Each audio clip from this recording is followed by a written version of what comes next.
Back to my channel. Welcome करते हैं। अस्सलाम वालेकुम गाइस, अली आप व्लॉग में आपका वेलकम करते हैं। मैं और अली लेके आए हैं आपके लिए एक न्यू मज़ेदार स्टोरी।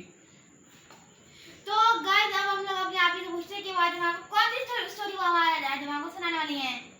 अली आज बहुत ही इंटरेस्टिंग स्टोरी है। ये स्टोरी सुन के आपको बहुत मज़ा आएगा। ये स्टोरी है दो भाई की। तो हम अपनी स्टोरी को स्टार्ट करते हैं, लेकिन उससे पहले गाइस आप लोग हमारी वीडियो को लाइक करें, शेयर करें और सब्सक्राइब जरूर करिएगा ताकि हमारी न्यू आने वाली वीडियो आपको फौरी मिल सके। और गाइस ये स्टोरी भी है दादी की। जी बिल्कुल। तो गाइस स्टार्ट करते हैं अपनी स्टोरी को। पुराने जमाने की बात है। किसी गांव में दो भाई रहते थे। बड़े भाई का नाम शरफू था और छोटे का नाम अब्दुल्ला। शरफू बहुत चालाक था जबकि अब्दुल्ला बहुत भोला भाला था। इनकी अम्मा तो काफ़ी पहले वफात पा चुकी थी। अब इनके बाबा का भी इंतकाल हो गया। मरते वक्त शरफू और अब्दुल्ला के बाबा ने इनके लिए सिर्फ 3 चीज़ें छोड़ी, एक कंबल, एक गाय और एक नारियल का पेड़। शरफू ने इन तीनों चीज़ों को तकसीम करते हुए अब्दुल्ला से कहा, देखो अब्दुल्ला, तुम मेरे छोटे भाई हो, इसलिए मुझे तुम्हारा बहुत ख्याल है। तुम ऐसा करो कि ये जो कंबल है सारा दिन तुम इसे अपने पास रखो। मैं रात को इसे ले लिया करूँगा। छोटी सी तो रात होती है, फिर दिन होते ही तुम इसे दोबारा ले लिया करना। अब्दुल्ला ने कहा, ठीक है, तुम मेरे बड़े भाई हो, तुमने मेरे लिए बेहतरीन ही सोचा होगा। इसके बाद गाय की बारी आई। शरफू बोला, तुम गाय का अगला हिस्सा रखो। देखो ये कितनी प्यारी है, इसकी आंखें कितनी खूबसूरत हैं, इसके कान और सींग तो देखो, अल्लाह ने इसे कितना हुस्न बख्शा है। मैं गाय का पिछला हिस्सा रख लेता हूँ। अब्दुल्ला अब भी भाई की चाल ना समझा और बोला, ठीक है, मैं राजी हूँ। चलो अब नारियल का दरख्त भी बांट लेते हैं।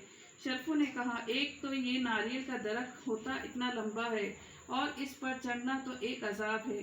तुम मेरे छोटे से भाई हो, इस पर कैसे चढ़ पाओगे? ऐसा करते हैं, तुम दरख्त का निचला हिस्सा ले लो। अब क्या करूं? मैं तुम्हारा ख्याल नहीं रखूंगा तो कौन रखेगा? मैं खुद ही किसी न किसी तरह इस पर चढ़ा करूंगा। तीनों चीज़ें बांट लेने के बाद ये हुआ कि दिन को कंबल अब्दुल्ला के किसी काम ना आता था और रात ढलते ही शरफू इसे तान के सो रहा होता था और अब्दुल्ला बेचारा सारी रात सर्दी से ठिठुरता रहता।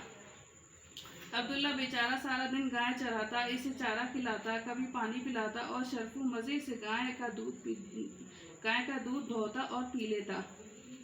गाय से फारिग होकर अब्दुल्ला बाल्टी उठाता, नदी से पानी भर कर लाता और नारियल के दरख्त को पानी डालता। शरफू आता, नारियल के दरख्त पर चढ़ता, नारियल तोड़कर काटता, पहले मज़े से इसका पानी पीता, फिर इसे खा लेता। अब्दुल्ला इसका मुंह देखता रहता। दोनों भाइयों का हमसाया अकबर बड़ा अक्लमंद आदमी था। वो ये सब तमाशा देख रहा था। एक दिन अकबर ने अब्दुल्ला को अपने पास बुलाया और इसे देर तक कुछ समझाता रहा। अगली रात को जब शरफू सोने लगा तो इसने देखा कि कंबल गीला पड़ा है।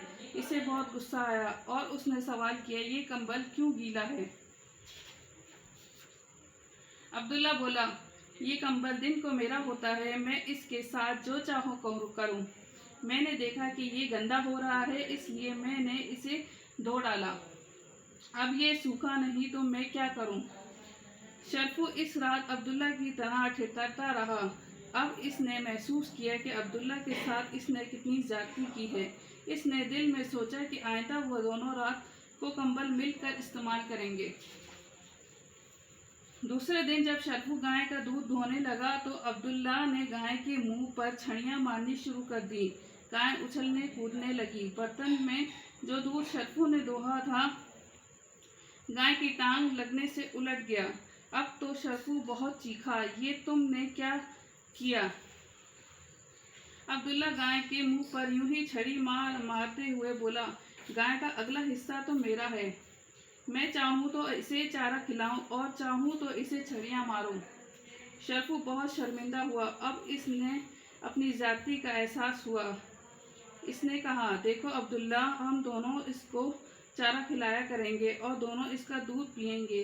अब तुम इसे मारना बंद करो। नारियल पका तो शरफू ने सोचा कि इसका मज़ा वो अकेले ही उठाए। ये सोचकर शरफू दरख्त पर चढ़ा और पका हुआ नारियल तलाश करने लगा। अचानक टक टक की आवाज़ के साथ दरख्त हिलने लगा। शरफू गिरते गिरते बचा। अरे अरे, क्या कर रहे हो?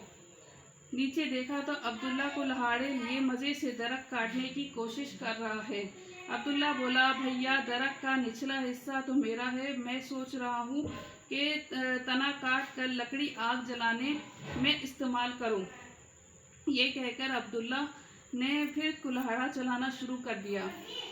अरे भाई, ऐसे तो दरख्त खत्म हो जाएगा। शरफू चीखा, तो हो जाए, मैं तो अपना हिस्सा इस्तेमाल कर रहा हूँ, मैं जैसे चाहूँ इसे इस्तेमाल करूँ। अब शरफू को अपनी चालाकी पर, भाई ऐसे तो दरख्त खत्म हो जाएगा। शरफू चीखा, तो हो जाए, मैं तो अपना हिस्सा इस्तेमाल कर रहा हूँ, मैं जैसे चाहूँ इसे इस्तेमाल करूँ।